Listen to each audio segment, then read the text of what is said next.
Get this bread podcast.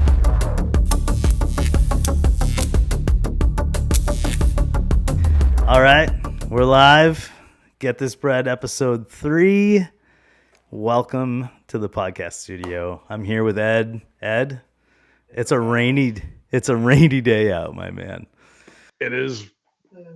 Yeah, it's pretty gross out there. I was out there for a while today in the rain, throwing gear for bass and didn't catch anything, but maybe a cold. We'll see what happens. How did it feel to be out there, though? Yeah, well, it was the park, so I mean, it was kind of mediocre, but it was better than sitting in the house. Not just any park, but Jefferson Lake. Jefferson Lake, yes, sir. The namesake of the group. So for those of you at home, thanks for tuning in, first of all. Secondly, Ed is a founding member of the Jefferson's Fly Fishing Club. It's a point of contention. We're working on that. There's 6 of us in the club now. Yes, sir. So here's my favorite thing about the club. We make fun of each other, number 1. Number 2, A lot. Number 2, we share some fishing secrets, right? It's kind of our inner group. I'd say most. Well, I will. Most fishing secrets. We talk about fly patterns.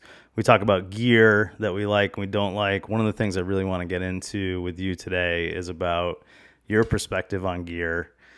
I'm a gear nut. I'm not afraid to spend money on gear and maybe sometimes try out stuff that just doesn't work or is overly expensive. So that's one of the things that I really like to talk to you about. I think you got a keen view on what good is, quality, and just your background on what you do every day. So yeah, I definitely want to get into your background, and you've got kind of a engineer's mind in manufacturing on a daily basis. All right, so Ed, let's talk a little bit about how we met, online buddies to start, right? Yeah, indeed. It was a bit of a case of mistaken identity, I think. You, messaged me on Facebook one time saying you loved my videos on tying and such, and I'd never shot a tying video in my life. Barely post any flies that I tie, but yeah, started talking from there, and these feathers right here, turkey feathers, got us to to meet up in person because I got given a whole mess of them from some hunting friends of mine, and I couldn't use them. I couldn't use them if I lived 100 lives. So, so I had plenty to give away. I might be in the same boat. I got a lot of those feathers. I don't know exactly how it came about, like mistaken identity or not. You're super into tying, and That's true. your skills of tying are still far beyond mine, even though I've spent a good amount of time in the last couple of years trying to play catch up. But I think that speaks to like your eye for detail in things, and your flies just like flat out work, dude. Like every time you give me a fly, I catch a fish on it. So tell the audience, like, what type of stuff do you like to tie, and does that change like throughout different parts of the year? Oh man, I don't know. Well, when I first started tying, I actually got into fly fishing just to tie flies. It's kind of weird. As you know, got a manufacturing background. I just like making stuff across the board, whatever it is. It doesn't matter if it's out of metal or fabric or feathers and hooks and all that. I just make stuff. So yeah, I got into it. Just I saw the old classic salmon flies. Thought, man, that's really cool. Realized they're kind of not all that practical. Very beautiful. Very gorgeous, absolute works of art. Not really. I don't know. Tying something like that for 20 minutes or whatever to hanging in a tree got real old real quick. So I started getting into some more guide patterns but yeah, just when I first started, just tie a couple of each weird little pattern that I saw online a couple nights a week and just kind of eased into it a bit, and then Then went kind of crazy, started tying more elaborate stuff and started losing more elaborate flies. Kind of, I wouldn't say I'm a strictly guide fly guy now, but yeah, I don't try to do like super duper overcomplicated ties anymore.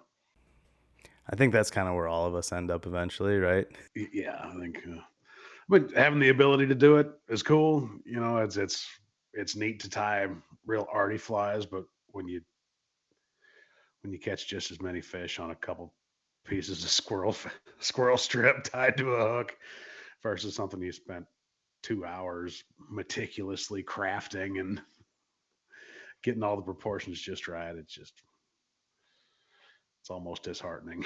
It's like putting the legs on a cam's pat.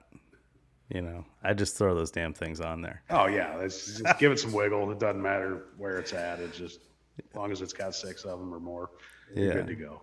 How did you find your people in fly tying, or did you mainly spend a lot of time by yourself? Did were you in like Hargrove's tying classes, or like how did it all start for you? Yeah, I got an invite to the Hargrove tying class, and it I mean, it really took my tying uh, leaps forward. You know, I messed around a bunch online, watching videos and tying stuff, and that was good. But so it gave me a good foundation before we got into the class. But then when I got to the class, all the coaching from Craig and Eric and the guys really shed new light on some of the things I was doing right and wrong. They're patient, man. They're patient. They'll take time with you, and they want you to stay in it. Like that's the thing about being a good teacher is that you want your student to just to continue doing whatever it is you're into, and those guys are aces when it comes to that. Did you end up like most of us with like an entire fly shop in your basement? Because that's kind of where I'm at now. Well, it's not in the basement, but yeah, yeah, I got way too many materials for way too many patterns and a whole bunch of stuff I'll probably never use ever again, even. But so I try to donate to to new fishers and such when I can. Speaking of donating, the first giveaway I ever did for Fish Hands Frankie's channel, you donated a whole mess of streamers that we gave away to Lowball Outdoors, right? Yeah. I'm sure he's slaying smallmouth bass on those things as we speak. Well, if he throws those bucktail deceivers in spring or winter, yeah, they hit. All right, so let's transition a little bit and talk more about your background in manufacturing. But I want to get there by way of backpacking because I think you and AJ met a ways back on backpacking forums. AJ was our guest on episode 2 of Get This Bread podcast. And the one thing I know about you is that you made your own backpack. So let's talk a little bit about your passion for the outdoors and backpacking and also like creating things. And, if you want to tell the audience what you're making on a daily basis, it blows my mind. So we'll just kind of get into that part of it. But where did you and AJ meet? Yeah, we met on a hammockforums.com .net, whatever, hammock forums uh, group hang where a bunch of hammock camping enthusiasts kind of go do a hike and an overnight camp out and hang out and swap stories and check out each other's gear and this and that. And years ago, like a lot of ladies that are into books, my wife read Wild and some other stuff, and she thought, oh man, backpacking sounds really cool, and I think I'd like to do that. And I've always been an outdoor guy, and I don't do anything half-assed. So when So when she said she wanted to get into backpacking, I'm like, okay, are you really sure you want to open up this can of worms? Because we can do this, but we're gonna do it. We're gonna go all the way. That's the way I am too. So we did, and yeah, eventually one thing led to another. When I've got 3 kids, it costs a fortune to live like a homeless person comfortably.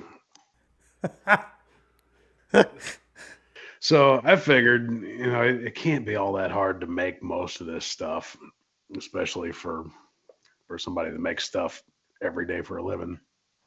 So I got a secondhand sewing machine and messed around and learned how to use it a little bit and made some hammocks and some flies. And I figured, well, I'll try out a backpack. And I made a backpack kind of sort of loosely based on the Z packs. I don't remember the name of it anymore, but it's got a flexible carbon fiber frame and this and that. And it's less than 2 pounds and it's still pretty comfortable. It's pretty rad. Waterproof, repellent. Repellent, yeah. The seams aren't sealed, but yeah, the fabric's all polyurethane coated and this and that. And so I mean, yeah, it's pretty good, but it's not submersible. That's the detail I'm talking about. That's the one I had on the trip with Ryan, our very first. That's right, man. What a great float. We should definitely talk about that in a minute. On a daily basis, like, what are you making? I am a prototype machinist or R&D machinist, I guess, for a rather large agricultural brand. Won't necessarily go into detail on that, but yeah, we do a lot of prototyping stuff for a wide range of both planting and harvesting efficiency stuff and plant genome mapping and a whole lot of Genome mapping. So we're talking like minute detail tolerances type stuff. well, not no. So yeah. There's some of that. Yeah. Yeah. We were at Hargrove's and you were looking at a Vice. I won't say which one. And I said, I've been thinking, I got the Regals up there and I love those things. But, occasionally you like to look around. Like I said, I'm kind of a idiot when it comes to gear. So self-admittedly. And you started taking a look at it and you were like, there's some things that I might change about the quality of this Vice. I couldn't even see it. Even after you pointed it out to me, I couldn't see it. Like, what are you looking for when you pick up a Vice like that? Well, honestly, I mean, what you were talking about, yeah, I won't name names because they're a rather prestigious brand and they're got a lot of followers and a lot of fans, and that's cool. But they're expensive. But the surface finish just wasn't there as far as I'm concerned for the price. Fully functional, wouldn't hurt anything, but yeah, just for what you pay for these things, they better be smooth. I mean, that Regal doesn't have a scratch on it coming out of the factory. There's no tooling marks on it. I'm not even a Regal guy, honestly. I tie on a Peak and a Vice that I made. So, but I mean, yeah, for the money you spend on a Regal, all the fit and finish is there. Everything's beautiful on a Regal. It's a work of art. Old school Massachusetts company. The one I pointed out, maybe some Florida man stuff got a hold of the Vice Jaws that day. Just saying, That's great.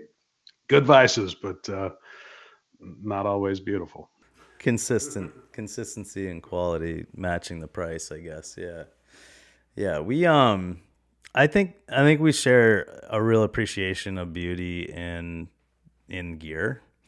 Those Vices clearly are as much candy as they are functional. Absolutely. Nothing wrong with that. Although I've never tied on a Regal. It's a legacy item. You can borrow mine anytime you want, Ed. It would be my honor for you to tie on them. Let's talk a little bit about smallmouth fishing in Missouri. It's a shared passion of ours. It was the passion. Yeah, I think so. One of the things that really settled in with me and makes a big difference in our relationship is that I pretty much learned most of what I know about smallmouth fishing with you in a boat with With, not from. yeah. Oh no. I learned how to set a hook from you. Have you ever seen a nuclear explosion on the water? That's a caveman in the front of the boat setting the hook on a smallie. Holy moly. That was just a day I was missing a lot of sets. Well, but we took a trip with Mr. Ryan Walker, Ozark Smallmouth Alliance, and you know, being in a boat with that guy, you learn a lot about what's going on in the ecosystem, how to hunt a fly, why the flies work, that kick hover motion.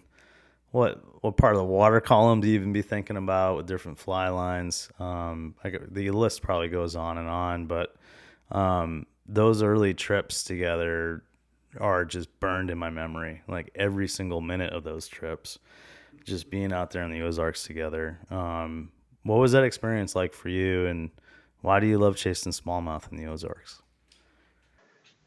Well, they most of the trout fishing that we've got in Missouri, they're stock trout. They're okay. They're fine. Yeah. I love to fish them, but smallmouth are supposed to be here. They're they're actually one of the first fish that I started catching when I first started fly fishing. Um, as I kind of started fishing a little later in life, and Me too. yeah, I grew up fishing with worms and bobbers and crap as a little kid, and I just hated fishing. So That was my exact experience, right? Same thing out with my dad and his great uncles. Yeah. just found it a little ponderous. But then, got a little older, started camping with the family, and was going to be camping near a stream, and figured, well, hell, I've got a fishing rod. I might as well bring it. I just had one spin rod. That was it. And I brought that and messed around a little bit in the stream, and I caught some bluegill and some sunfish, and every great once in a while I'd catch a smallmouth that was maybe right about a pound or so. But in that water, it was good fish, Yeah. and it was a hell of a fight, man. I mean, they're cool fish. I just kind of fell in love with them from there, and wound up camping at that spot for several years, a few weekends a year, and it's actually the creek I learned to fly fish on when I got my first fly rod. Special spot. It's a very special spot. They fight like no other fish in freshwater, man. I'll tell you, they got more spunk than anything I've got a hold of yet. There's like they got like a couple extra gears. I don't know where it comes from. You know? Yeah, and they don't have to be big to put up a hell of a fight. Yeah. This might be a controversial topic, but I know you continue to fish gear occasionally when you feel it's what you want to do that day. Heck, I might go out with you soon on some gear and throw some Nico Helgermites for the old birds. But one of the critiques out there of fly anglers in the Ozarks looking after smallmouth is that on a fly rod it takes longer to fight the fish and you do more damage to them than gear fishermen, which I really do not identify with that at all. Nope. What's your perspective on it? That is false. 100%.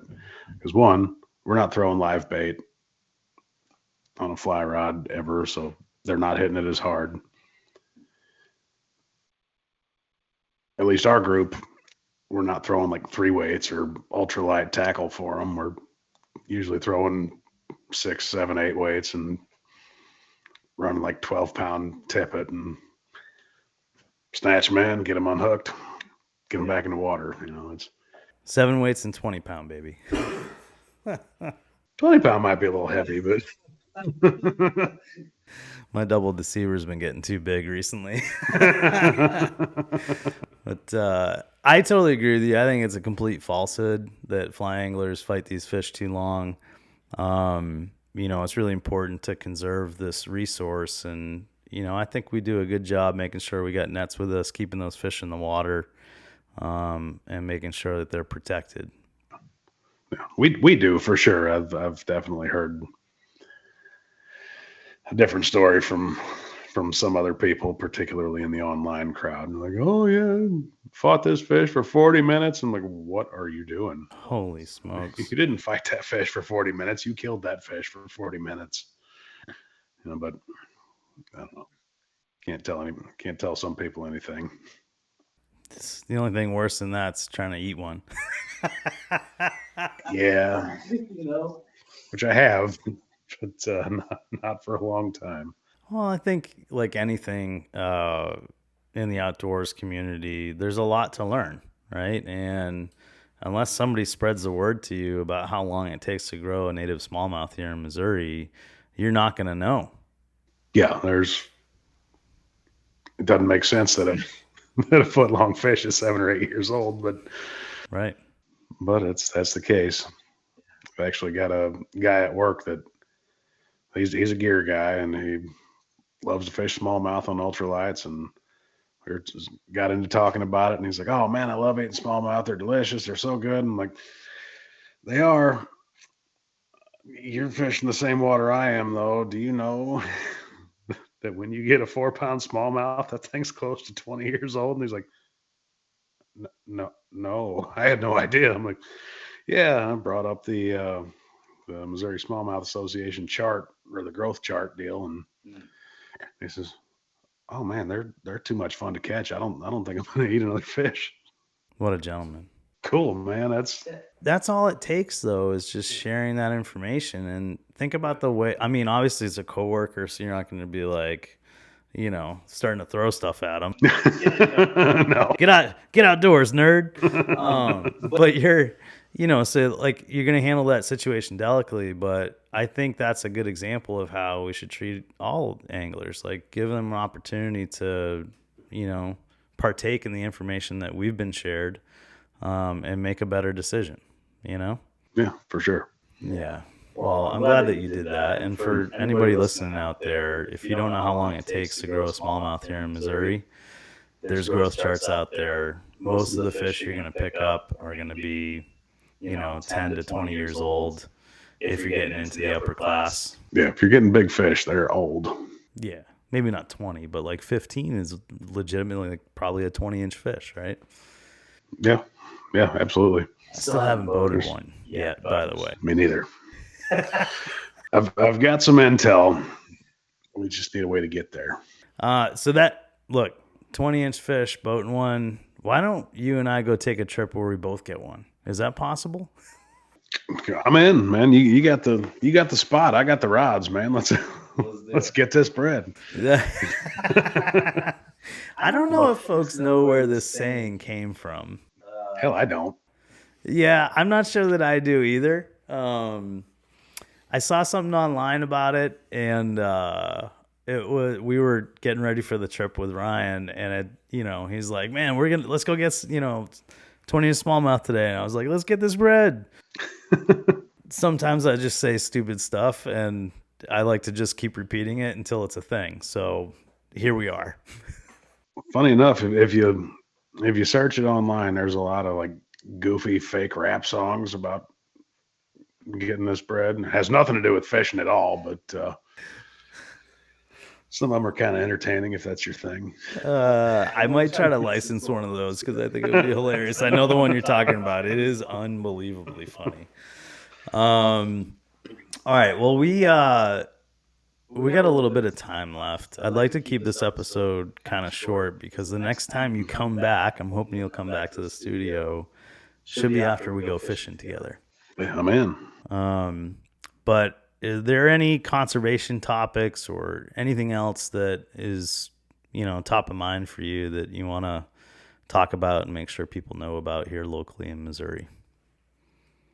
Well, you got, of course, don't kill smallmouth if you can help it. Just don't do it. Yeah, fish them. They're fun, but leave them for the next guy. Yeah. Or girl, or person. Fisher. Equal opportunity on the smallmouth. Absolutely. Of course, if you're legal, you're doing legal stuff. I can't stop you, but true story.